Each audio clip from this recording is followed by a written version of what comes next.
মানবাধিকার দিবসে উপস্থিত বাংলাদেশ জাতীয়তাবাদী ছাত্র দল ইসলামী বিশ্ববিদ্যালয় শাখার সকল নেতাকর্মী, সাংবাদিক ভাই ও বোনেরা, প্রশাসনের ভাইয়েরা, সবাইকে জানাই আমার প্রাণপ্রিয় ছাত্র সংগঠন বাংলাদেশ জাতীয়তাবাদী ছাত্র দল ইসলামী বিশ্ববিদ্যালয় শাখার পক্ষ থেকে। প্রিয় সাথী ও বন্ধুগণ, আজ 10 ডিসেম্বর 1948 সালের 10 ডিসেম্বর থেকে জাতিসংঘের ঘোষণাপত্র অনুযায়ী সারা বিশ্বে আজকের এই দিনটি পালিত হচ্ছে। বিশ্ব মানবাধিকার দিবসে বিগত 9 সাল থেকে 23 সাল পর্যন্ত খুনি হাসিনা 2699 জনকে বিনা বিচারে হত্যা করেছে।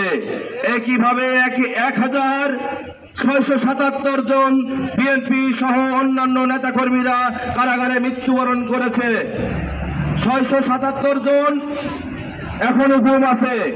এমনকি আমার ইসলামী বিশ্ববিদ্যালয়ের 2 জন শিক্ষার্থী অলিউল্লাহ ভাই এবং মুকাদ্দেস ভাইও এখনো ফেরেনি, ঘুম আছে। আমাদের বিএনপি নেতা জনাব ইলিয়াস আলী, উনি সিলেটের বিএনপি সাংগঠনিক সম্পাদক ছিলেন এবং উনি এমপি ছিলেন, ছাত্র দলের সেক্রেটারি ছিলেন, কেন্দ্রীয় ছাত্র দলের। আমাদের কমিশনার চৌধুরী আলম সহ আমাদের কেন্দ্রীয় ছাত্র দলের সুমন ভাই, সুজন ভাই, এই সুমন ভাই, সুজন ভাই বিগত 12 সালে তাদের সাথে আমার সাক্ষাৎ হয়েছিল। তারা এই রোড মার্চে, এই ম্যাডাম এই মহাসড়কে গিয়েছিল। এই রোড মার্চে তাদের সাথে আমার পরিচয় হয়েছিল। তারা ঝিনাইদহ ছিল, তাদের সাথে আমার দীর্ঘদিনের একটা সুসম্পর্ক ছিল। কিন্তু 2015 সালে তারা পার্টি অফিসের সামনে যখন প্রোগ্রাম করছিল, পুলিশ কর্তৃক তাদের গ্রেপ্তার করে একটি ফুটেজ এখনো আমি দেখতে পাই, বাংলা ভিশনের ফুটেজে সুমন ভাই, সুজন ভাইকে দেখতে পাই। তারপরে আর তাদের আমি দেখতে পারি না। এখনো আমি ঢাকায় গেলে তাদের খোঁজ করি, কিন্তু তাদের পাই না। আমাদের অনেক মা বোনেরা, অনেক পরিবার পরিজন, অনেকে হচ্ছে স্বজনহারা হয়েছে। আমরা খুনি হাসিনার বিচার চাই বর্তমান সরকারের কাছে। এই খুনি হাসিনা যে মানবতা বিরোধী কর্মকাণ্ডগুলো চালিয়ে গেছে, এখনো ভারতে বসে বাংলাদেশের শান্তিপ্রিয় জনগণকে অশান্ত করছে। ভারতের আগ্রাসনের বিরুদ্ধে আমরা লড়ছি, বাংলাদেশ জাতীয়তাবাদী ছাত্র দল লড়ছে। আমাদের নেতা, আমাদের ছাত্র দলের সাংগঠনিক অভিভাবক, বিএনপির ভারপ্রাপ্ত চেয়ারম্যান জননেতা জনাব তারেক রহমানের নির্দেশে ছাত্রদল আমরা রাজপথে আছি। দেশের কল্যাণে, দলের কল্যাণে, দেশের জনগণের কল্যাণে আমাদের জীবন দিতে আমরা একটি পাও পিছু পা হব না। আমরা বিগত 14 সালে হাসিনার বিরুদ্ধে এই রাজপথে লড়েছি।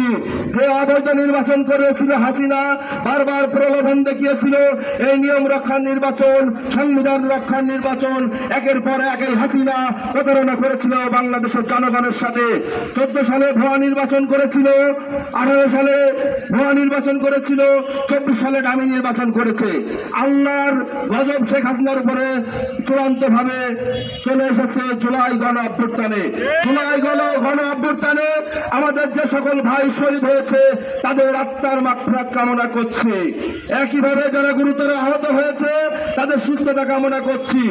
ইসলামী বিশ্ববিদ্যালয়ে যেসব দোষর আছে এখনো, তাদের অনতিবিলম্বে বিচারের আওতায় আনতে হবে। এবং প্রশাসনিক পদে এখনো অনেকে দাঁত বের করে ঘুরে বেড়াচ্ছে, হেসে বেড়াচ্ছে, দুর্নীতি করেছে, তারা এখন চেয়ারে বসে আছে। আমরা বারবার বলছি ধৈর্য ধরছি, ধৈর্য ধরছি। ইসলামী বিশ্ববিদ্যালয় ছাত্রদল না, শুধু সাধারণ শিক্ষার্থীরাও বারবার বলছে, কেউ কারোর কথা শুনছেন না, কারোর কানে কিন্তু কথা যাচ্ছে না। আমরা কি বলতে চাচ্ছি, এখনো সময় আছে। দ্রুত এই দুর্নীতিবাজ, এই মানবতা বিরোধী কর্মকর্তা সহ যেসব শিক্ষক আছে এবং কয়েকজন সাংবাদিকও আছে ভেতরে ভেতরে খেলে বেড়াচ্ছে, আমাদের কাছে তথ্য আছে। এখনো কয়েকজন শিক্ষকের সাথে যোগাযোগ করছেন, কর্মকর্তাদের সাথে যোগাযোগ করে বিভিন্ন ষড়যন্ত্র চালিয়ে যাচ্ছেন ইসলামী বিশ্ববিদ্যালয়।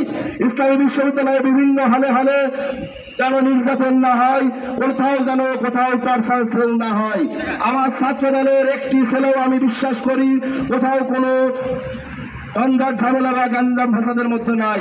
যদি কেউ থাকে আপনারা সাংবাদিক ভাইয়েরা, আপনাদের মাধ্যমে আমি জানাতে চাচ্ছি, আমাকে বা আমার সদস্য সচিব সহ অন্যান্য নেতৃবৃন্দ আছে তাদেরকে জানাবেন, আমাদের ছাত্র দল খুব সুশৃঙ্খল একটি ছাত্র দল।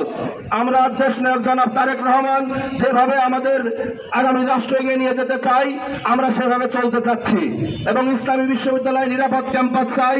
সাধারণ শিক্ষার্থীদের কল্যাণে যেখানে যেখানে যা যা করার ছাত্রদল করবে ইনশাল্লাহ, এবং আমরা করতে বদ্ধপরিকর।